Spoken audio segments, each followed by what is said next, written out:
Shalom, selamat berjumpa kembali di channel TPKK Japitra Tinambunan.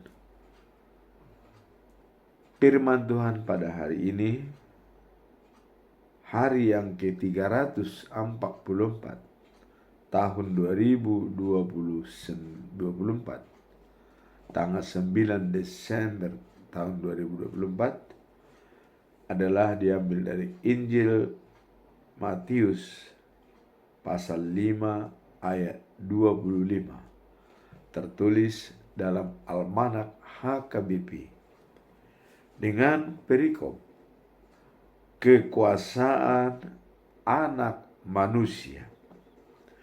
Nasnya adalah, aku berkata kepadamu, sesungguhnya saatnya akan tiba dan sudah tiba bahwa orang-orang mati akan mendengar suara Anak Allah, dan mereka yang mendengarnya akan hidup. Itulah firman Tuhan hari ini. Dan sebagai bacaan pagi diambil dari Injil Matius pasal 25 ayat 1 sampai dengan 13 dengan perikop perumpamaan tentang 10 orang gadis. Bacaan malam diambil dari Yesaya pasal 9 ayat 1 sampai dengan 4. Raja yang akan datang.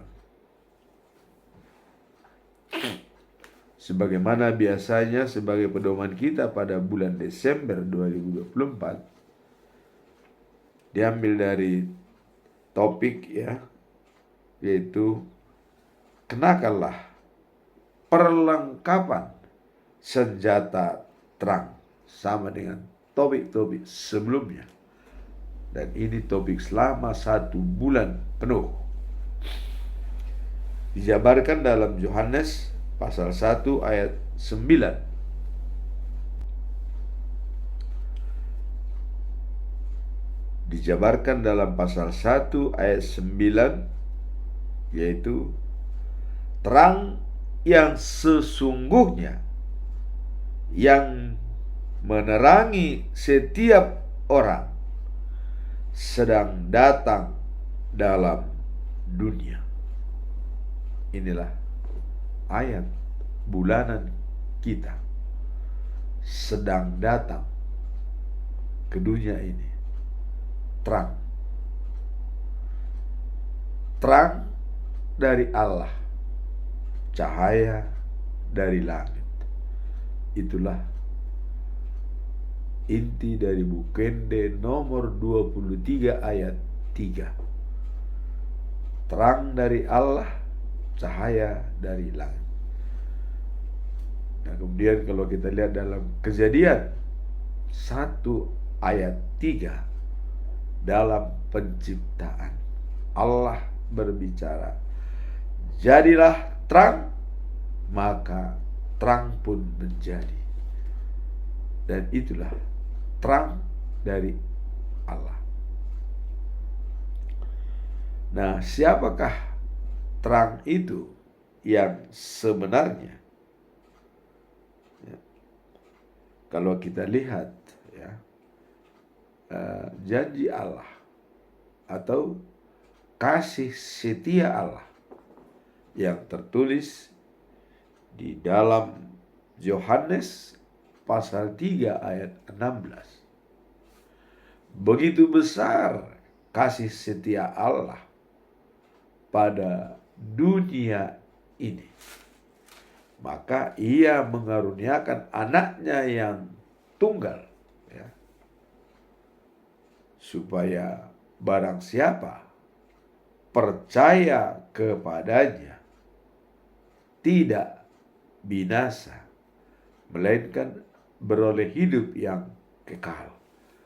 Jadi dikatakan bahwa karunia anak yang tunggal menjadi hidup yang kekal. Ada sebagai sumber kehidupan kita. Apakah dia adalah terang yang sesungguhnya yang dikatakan dalam 1 Yohanes, dikatakan dalam pasal 1, dalam Yohanes pasal 1 ayat 9, dikatakan bahwa terang yang sesungguhnya yang memerangi dunia, yang menyerangi dunia, yang menerangi dunia, setiap orang sedang datang dalam dunia. Dalam bulan Desember kita akan memperingati 4 kali minggu Advent. Advent pertama, kedua, ketiga, dan keempat. Itu adalah penemuan kedatangan juru selamat. Nah, sekarang terang itu akan datang ke dunia untuk menerangi setiap orang. Nah, kemudian dalam Injil Yohanes pasal 3 ayat 16 tadi dikatakan bahwa begitu besar kasih Allah kepada dunia ini, maka ia mengaruniakan anaknya yang tunggal, supaya barang siapa percaya kepadanya tidak binasa, melainkan beroleh hidup yang kekal. Jadi hidup yang kekal dengan anaknya yang tunggal. Pertanyaan, siapakah terang itu yang sesungguhnya? Kita lihat dalam Yohanes pasal 8 ayat 12 dikatakan bahwa akulah terang dunia.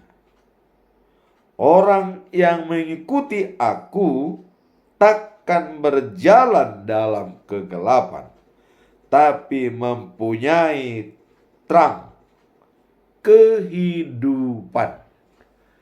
Inilah yang disampaikan oleh Yesus dalam Injil Yohanes pasal 8 ayat 12. Akulah terang, katanya. Jadi sudah jelas. Dan juga dikatakan adalah terang kehidupan. Jadi terang ini merupakan kehidupan, dan terang adalah melawan kegelapan. Apa yang kegelapan itu? Itulah belenggu-belenggu yang menutupi diri manusia, yang bisa sebagai penghalang untuk mencapai terang, sehingga dia tetap dikuasai oleh kegelapan. Seperti Paulus pada saat dia belum menerima Yesus Kristus, dia berada dalam kegelapan. Tapi begitu terang Allah datang kepada dia, pada saat dia menuju Damasik, dia disinari oleh Tuhan, sehingga dia jatuh ke tanah, dan Yesus menegur dia. Itulah masuk dalam diri Paulus terang, sehingga dia mengatakan, habis gelap, terbitlah terang. Nah, kemudian dengan adanya terang dari Allah, yaitu Yesus Kristus, dan dia juga adalah sebagai jalan. Kita lihat dalam Yohanes pasal 14 ayat 6 dikatakan, akulah jalan, kebenaran, dan hidup. Tidak ada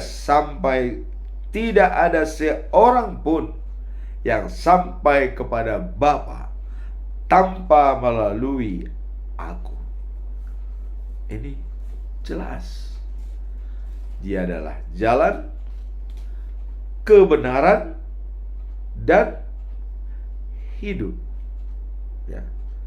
Tidak ada seorang pun yang sampai kepada Bapa tanpa melalui Dia.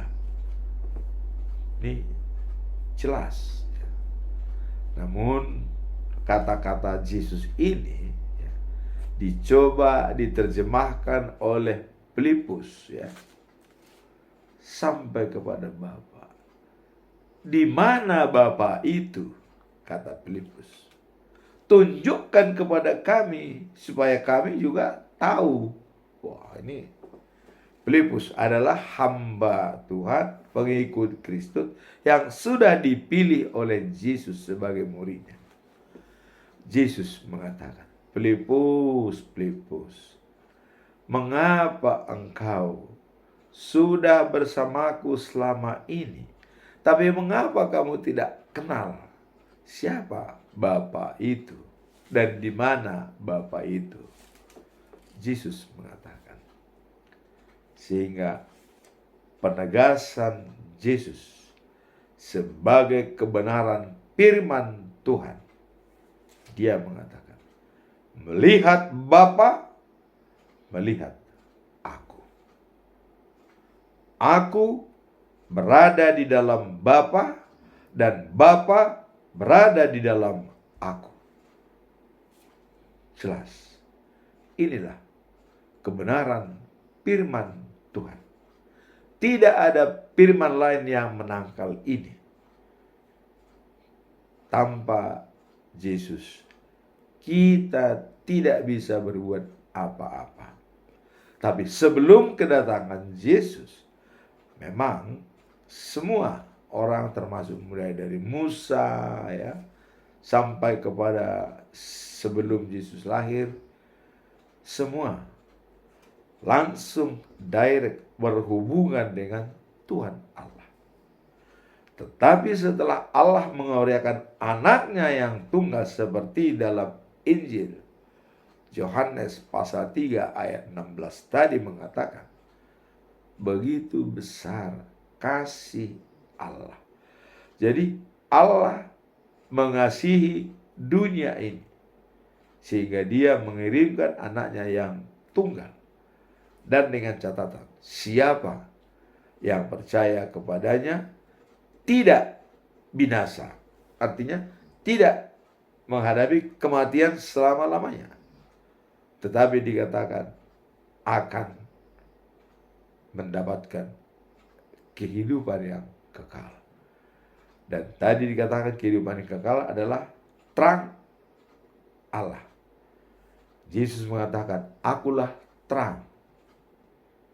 Barang siapa percaya kepadaku tidak akan kegelapan, dan dia akan memperoleh terang kehidupan. Jadi senjata melawan kegelapan adalah terang. Terang itu adalah Yesus. Nah, kebenaran firman tadi sudah jelas dikatakan bahwa melihat aku, melihat Bapa. Bapa ada di dalam aku ada di dalam Bapa. Inilah kebenaran firman Tuhan Allah bahwa Yesus adalah Tuhan. Ya. Kalau kita lihat dalam Injil Yohanes pasal 1 ayat 1, pada mulanya adalah firman. Ya. Firman itu bersama-sama dengan Allah. Dan firman itu adalah Allah. Jadi semua yang terjadi adalah karena firman Allah. Kejadian 1 ayat 3. Jadilah terang, terang jadi. Dan bisa menerangi seluruh dunia. Dan terang itu dijelaskan lagi adalah Yesus untuk menerangi semua manusia. Nah, kemudian Tadi dikatakan, akulah kehidupan. Bagaimana bentuk daripada kehidupan?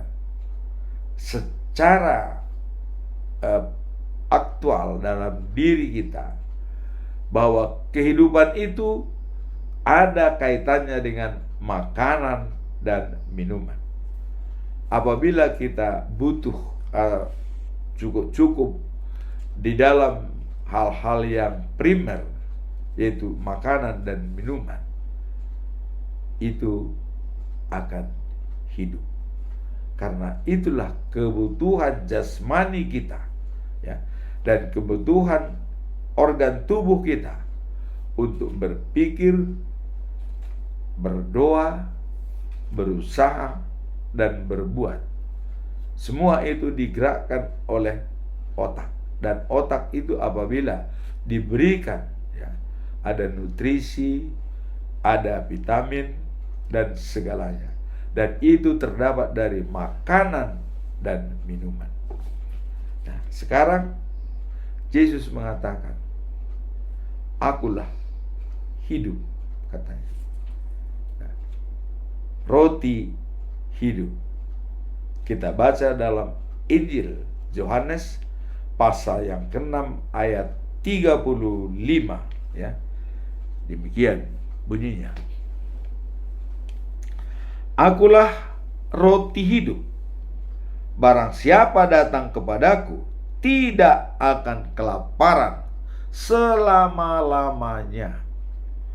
Nah, barang siapa percaya kepadaku tidak akan kehausan selama-lamanya. Jadi selama-lamanya tidak lapar, tidak haus, kalau datang kepada Yesus dan percaya kepada Yesus. Jadi itulah penjabaran daripada terang yang datang ke dunia. Kita percaya kepada Dia dan datang kepada Dia untuk menerima kehidupan yang kekal dan selama-lamanya. Nah, dapat kita simpulkan dengan pedoman kita dalam bulan Desember ini, ya. Yesus adalah sebagai senjata terang melawan kegelapan. Itu dulu, ya, yang utama. Apabila kegelapan itu sudah dikalahkan, semuanya akan kelihatan terang, tidak tersembunyi, jelas, terang benderang. Kemudian Yesus sebagai jalan menuju surga. Itu jelas tadi dikatakan, akulah jalan, kebenaran, dan hidup. Tidak seorang pun sampai kepada Bapa tanpa melalui aku. Ini sudah jelas, konkret, ya. Kemudian yang ketiga, Yesus kebenaran firman Tuhan. Bagaimana kebenaran firman Tuhan? Bahwa Yesus itu adalah Tuhan, ya. Jadi dikatakan tadi, ya, karena ditanya oleh Filipus, karena Yesus mengatakan tidak ada yang sampai kepada Bapa tanpa melalui aku, kata Yesus. Filipus bertanya, loh, di mana Bapa itu? Tunjukkan kepada kami, supaya kami juga tahu, ya. Yesus mengatakan, Filipus, kau bersama ini selama dengan aku, tapi kau masih belum mengerti di mana Bapa itu. Saya tegaskan kepadamu, melihat aku sama dengan melihat Bapa. Jelas. Aku berada di dalam Bapa dan Bapa berada di dalam aku. Terus bagaimana lagi kau mencari Bapa itu? Itulah yang disampaikan oleh Tuhan Yesus. Inilah kebenaran firman Tuhan, ya, bahwa firman Tuhan adalah Allah pada mulanya. Dan firman itu bersama dengan kita di dunia ini. Ya, itulah Yesus. Dan karena firman itu Allah, dan yang datang ke dunia itu adalah Yesus sebagai firman, maka Yesus adalah juga sebagai Allah. Inilah yang bisa kita simak dalam pedoman kita dalam bulan ini dengan memakai perlengkapan senjata terang, yaitu Yesus. Sekarang kita masuk dalam perikop hari ini, ya. Dan perikop hari ini tertulis di dalam Injil Yohanes pasal 5 ayat 25. Apa yang disampaikan dalam perikop kekuasaan anak manusia? Dan dikatakan, sesungguhnya aku berkata kepadamu, akan datang saatnya dan sudah tiba, di mana orang-orang yang mati akan mendengar suara anak Allah, dan mereka mendengarnya akan hidup. Ayat ini menegaskan tentang kekuasaan Yesus sebagai sumber kehidupan dan harapan bagi manusia. Jadi sumber harapan dan kehidupan manusia. Sesungguhnya aku berkata kepadamu, akan datang saatnya dan sudah tiba. Itulah Yesus sebagai sumber kehidupan dan juga sebagai harapan. Yesus berbicara tentang kebangkitan, ya, di mana mereka yang telah mati akan mendengar suaranya dan akan hidup. Jadi mengenai kebangkitan, ya, yang setelah mati dan kedatangan Yesus, mereka dibangkitkan dan mendengar suara Yesus, mereka akan diselamatkan. Tentu apakah ada yang tidak mendengar? Ya, apakah dia cuek atau tidak mau tahu? Ya, jelas dia tidak bisa diselamatkan. Tapi yang mendengar suara Yesus akan diselamatkan. Nah, kemudian inilah yang membawa, ya, pengharapan akan kehidupan abadi yang kekal, ya, yang percaya kepadanya. Jadi bukan hanya mendengar saja, tapi yang percaya kepadanya akan hidup kekal. Tadi Allah mengatakan, ya, siapa yang percaya kepadanya tidak binasa, melainkan beroleh hidup yang kekal. Jadi dalam perikop ini adalah kekuasaan anak manusia, bahwa dialah yang berkuasa untuk memberikan kehidupan yang kekal bagi semua orang. Itulah janji pengharapan itu. Dan dengan demikian, pentingnya iman dalam relasi kita dengan Tuhan. Kalau Martin Luther mengatakan, keselamatan itu adalah anugerah, ya. Jadi sola gratia, keselamatan adalah anugerah. Itu dianugerahkan kepada seluruh umat manusia cuma-cuma. Jadi bukan karena perbuatan baik atau kelakuan baik kita mendapatkan anugerah. Tidak, itu sudah anugerah dari Tuhan. Nah, sekarang pada awalnya manusia diciptakan sesuai dengan gambar Tuhan. Berarti sesuai dengan gambar Tuhan adalah setia kepada Tuhan. Maka diberikanlah keselamatan bagi orang yang setia sebagai hadiah. Ya. Dan keselamatan, ya, anugerah yang diberikan cuma-cuma itu hanya berdasarkan iman. Jadi kita diselamatkan hanya karena iman. Jadi bagaimana kita menggabungkan hubungan kita iman dengan Tuhan? Di sini pengakuan iman yang kita kumandangkan setiap minggu. Aku percaya kepada Allah Bapa, Khalik langit dan bumi.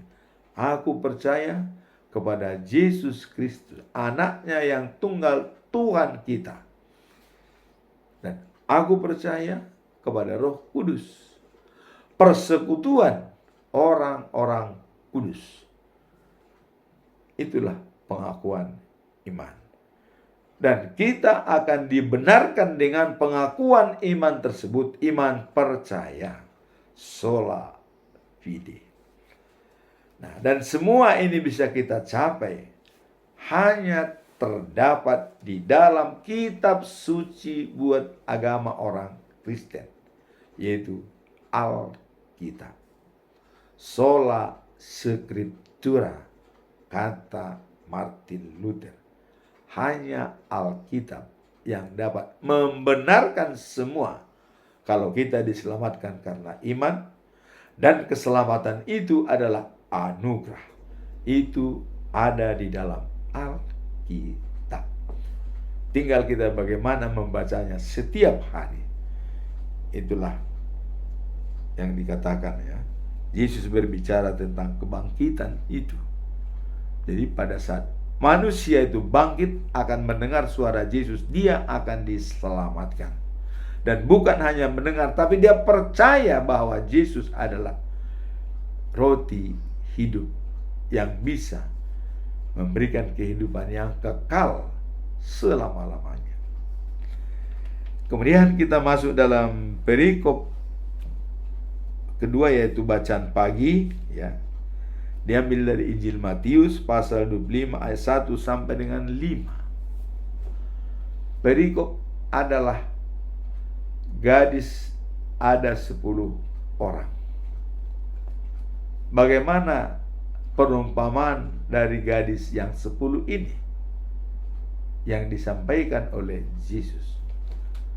Ada 10 orang gadis menunggu pengantin untuk menjemput dia.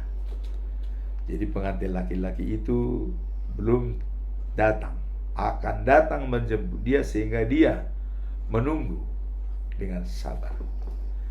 Dalam penantian ini ada 5 orang gadis yang bijaksana. Yang bijaksana tentu dengan mempersiapkan lampu, dan dia juga bisa memprediksi apakah kedatangan Tuhan itu bisa terlambat atau lebih cepat. Kalau lebih cepat, minyak yang disiapkan cukup.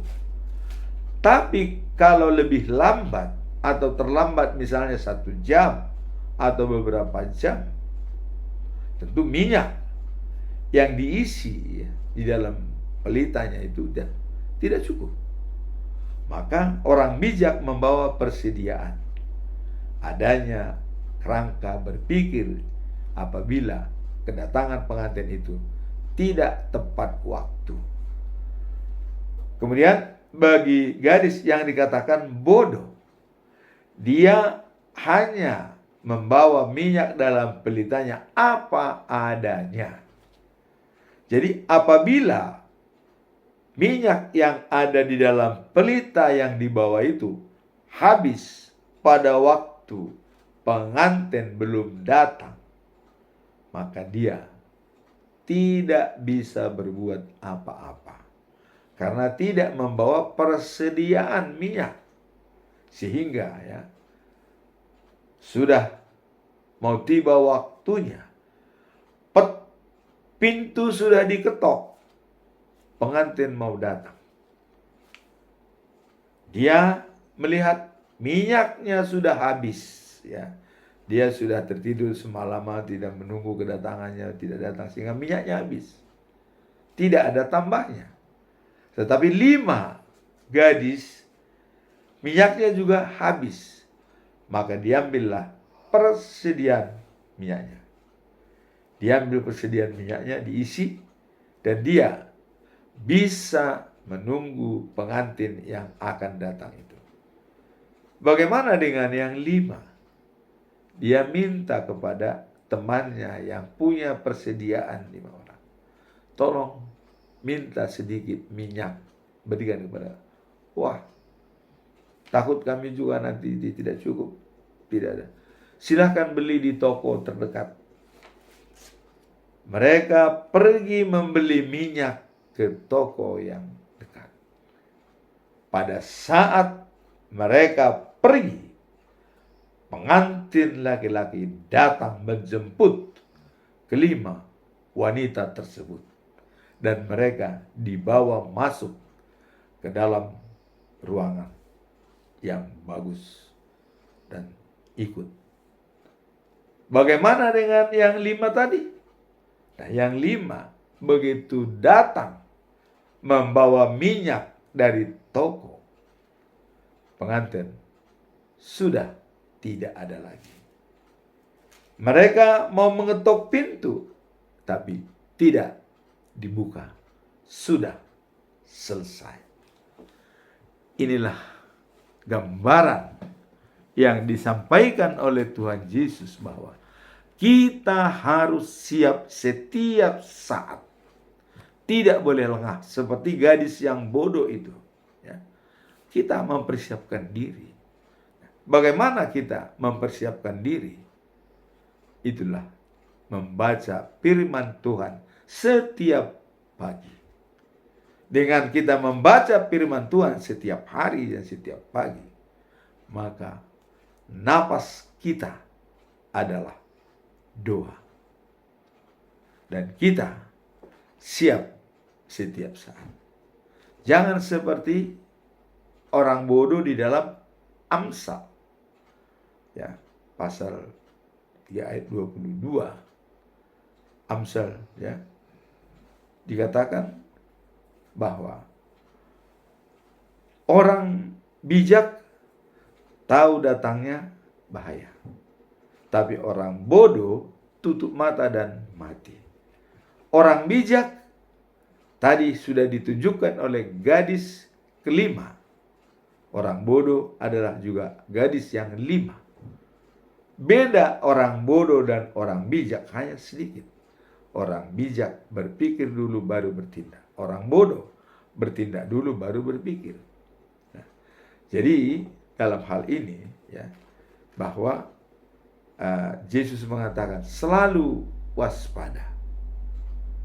Kalau Mother Teresa mengatakan, bila lampumu mau hidup, ya, tambahlah minyak.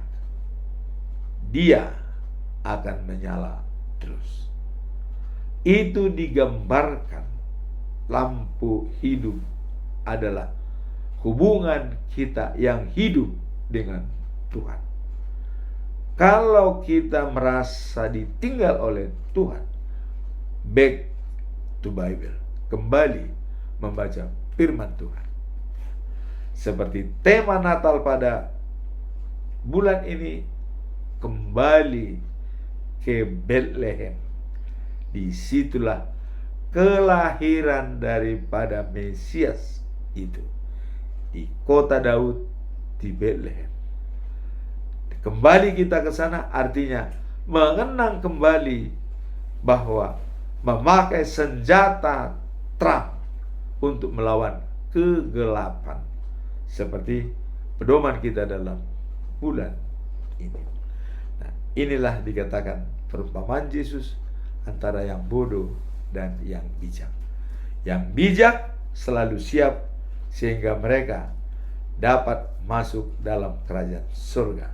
Tapi yang bodoh tidak ada jalan baginya untuk masuk ke dalam kerajaan surga. Jadilah orang bijak menjadi mendapatkan hidup yang kekal dan abadi. Nah, sekarang kita masuk dalam bacaan malam, ya.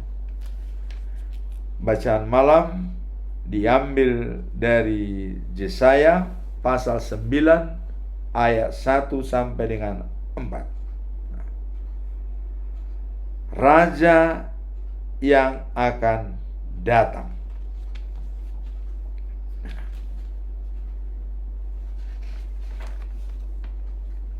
Daerah yang didiami suku-suku Zebulon dan Naptali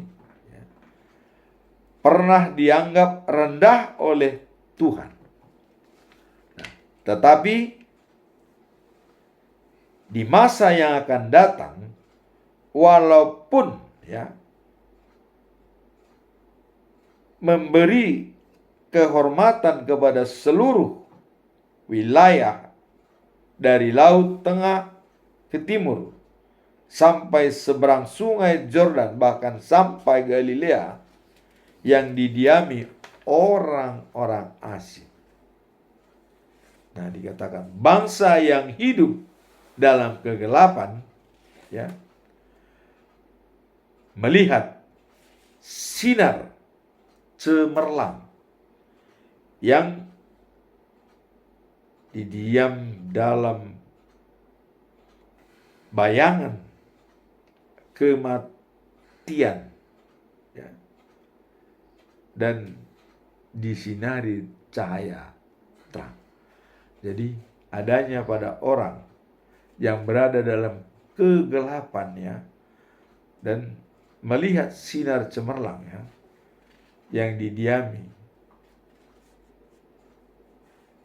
bayangan kematian disinari cahaya terang. Jadi mereka sudah melihat bayangan kematian disinari oleh cahaya terang. Nah, Tuhan kepada mereka bersuka cita dan berbuat dan bertobat dan kabar gembira karena kebaikanmu, seperti orang yang bersukaria waktu mengumpulkan panenan atau membagi jarahan. Jadi di sini dikatakan Tuhan kepemimpinan mereka dan membimbing mereka sukacita besar yang kubuat, dan mereka bersorak-sorai. Mereka gembira karena kebaikan, seperti orang yang bersukaria waktu mereka mengumpulkan panenan atau membagi jarahan. Jadi ada istilah waktu panen mereka bersukaria. Nah, kemudian ayat 4 dikatakan, engkau sudah mengambil bebannya yang berat dan kayu pikulan dari badannya. Jadi yang bahu yang dipikulkan itu dalam bahunya itu sudah diambil. Dan yang merasa umatmu sama seperti ya, yang waktu yang silam ketika engkau mengalahkan tentara Midian. Jadi dikatakan di sini bahwa engkau sudah mengambil bebannya. Jadi tadi kita lihat kuasa ya, daripada raja yang akan datang akan mengambil beban-beban berat yang kita alami. Jadi beban-beban itu apa?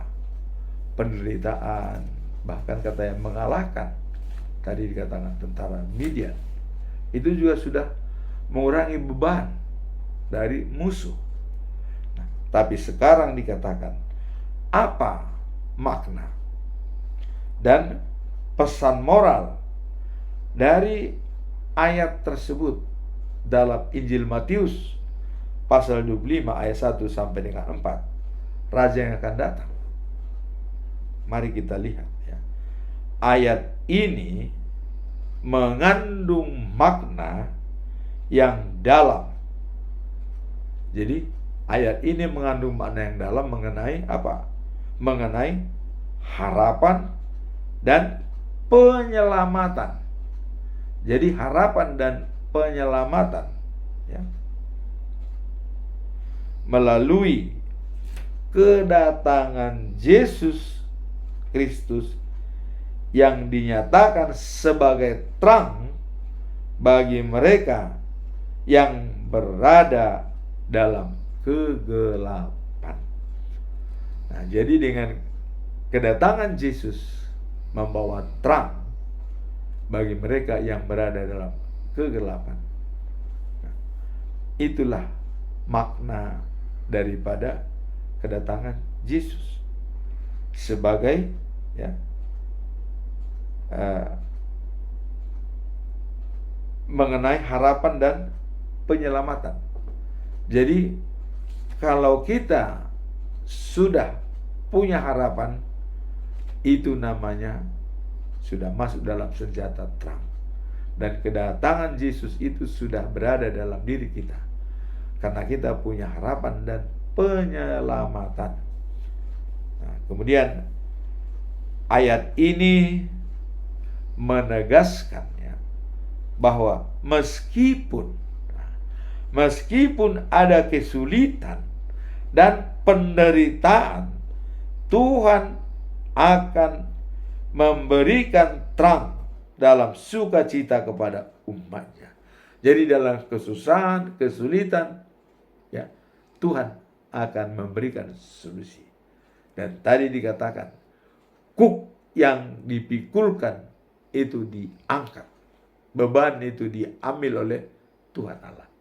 Nah, inilah dikatakan bahwa ayat ini menggambarkan bahwa meskipun ada kesulitan dan penderitaan, Tuhan akan memberi terang dan sukacita kepada semua umatnya. Apalagi kita dalam hal minggu-minggu Advent, dalam bersiap-siap untuk kedatangan terang ke dunia ini sebagai kehidupan bagi orang yang percaya baginya. Nah, dalam konteks ini Yesaya melihat melalui nubuatnya ya, menyampaikan pesan bahwa keterpurukan tidak akan berlangsung selamanya. Ya. Jadi ada waktunya bersedih, ada waktunya bergembira, dan kesedihan itu tidak selama-lamanya. Itu yang dikatakan dalam konteks ayat ini. Dengan adanya Raja yang akan datang sebagai penyelamat dunia. Nah, di dalam ayat 2 tertulis ya, ia rakyat yang berjalan dalam kegelapan telah melihat terang yang besar ya. Dan mereka yang diam ya, di negeri bayang-bayang maut terang telah bersinar atas mereka. Jadi orang-orang yang berada di negeri dengan bayang-bayang maut, terang telah bersinar kepada mereka. Itulah kedatangan Yesus Kristus. Hal ini menunjukkan bahwa terang ilahi akan datang untuk memberikan harapan. Nah, jadi penafsiran oleh para ahli Alkitab itu mengidentifikasikan bahwa kedatangan juru selamat adalah pemenuhan janji Tuhan. Jadi adanya kedatangan juru selamat adalah merupakan penggenapan janji Tuhan untuk membawa kedamaian dan pembebasan dari belenggu dosa. Jadi adalah pembebasan dari belenggu dosa. Jadi juru selamat itu adalah sebagai pemenuhan janji Tuhan untuk membawa kedamaian dan membebaskan kita dari belenggu dosa. Tadi dikatakan, barang siapa percaya kepadanya tidak binasa, melainkan beroleh hidup yang kekal. Itulah janji pemenuhan dari Tuhan. Sudah diingatkan, akan datang ke dunia ini anaknya yang tunggal Tuhan. Dan barang siapa percaya kepadanya tidak binasa, beroleh hidup yang kekal. Kemudian, kapan dilantik Yesus sebagai Tuhan? Nah, kita melihat pada waktu Yesus dibaptis di sungai Yordan oleh Yohanes Pembaptis. Apa yang terjadi? Waktu Yesus keluar dari air setelah dibaptis, langit terbuka dan turun dari langit semacam burung merpati, dan itu menggambarkan roh Allah hinggap pada Yesus. Keluarlah kata-kata Allah dari surga. Pada saat itulah Yesus dilantik sebagai anaknya yang sesungguhnya datang ke dunia ini, disaksikan oleh manusia, Yohanes Pembaptis. Apa kata-kata Allah pada waktu itu? Inilah anak kesayanganku, kepadanya aku berkenan. Jadi kalau Yesus tadi mengatakan, aku berada di dalam Bapa dan Bapa berada di dalam aku, inilah buktinya. Allah mengatakan, inilah anak kesayanganku, kepadanya lah aku berkenaan dan menyenangkan hatiku. Jadi pantas Yesus mengatakan, melihat aku sama dengan melihat Allah, karena Allah berkenan pada Yesus. Jadi tidak ada lagi Allah lain. Maka sangat kita sayangkan apabila ada orang yang belum percaya kepada Yesus sebagai Tuhan. Bertobatlah segera, karena dalam Injil dan dalam Al-Quran juga disebutkan bahwa yang menghakimi manusia nanti pada kedatangan kedua kali adalah Yesus. bagaimana kita bisa dihakimi sedangkan kita tidak mengenal Dia sebagai kebenaran firman Tuhan? Maka harus kita melihat bahwa Yesus adalah kebenaran firman Tuhan dan Yesus adalah sama dengan Tuhan. Dialah jalan satu-satunya menuju surga dan life after life, the news of Jerusalem. Nah, inilah yang menjadi pedoman kita di dalam ayat 4 tertulis ya.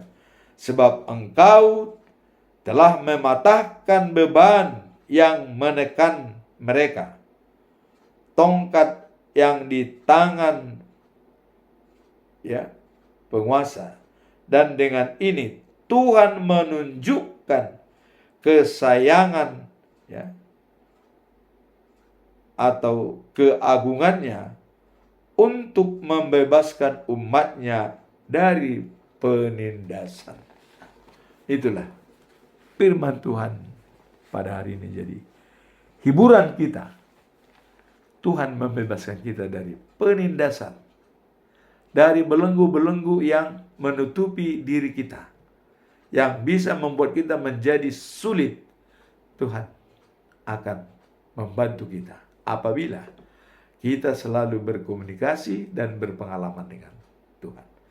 Dengan minggu-minggu Advent dan dengan pedoman kita selama bulan Desember, kenakanlah senjata, perlengkapan senjata terang. Karena terang itulah yang awalnya melawan semua kegelapan, sehingga kita akan beroleh hidup yang kekal. Amin. Tuhan memberkati kita semua.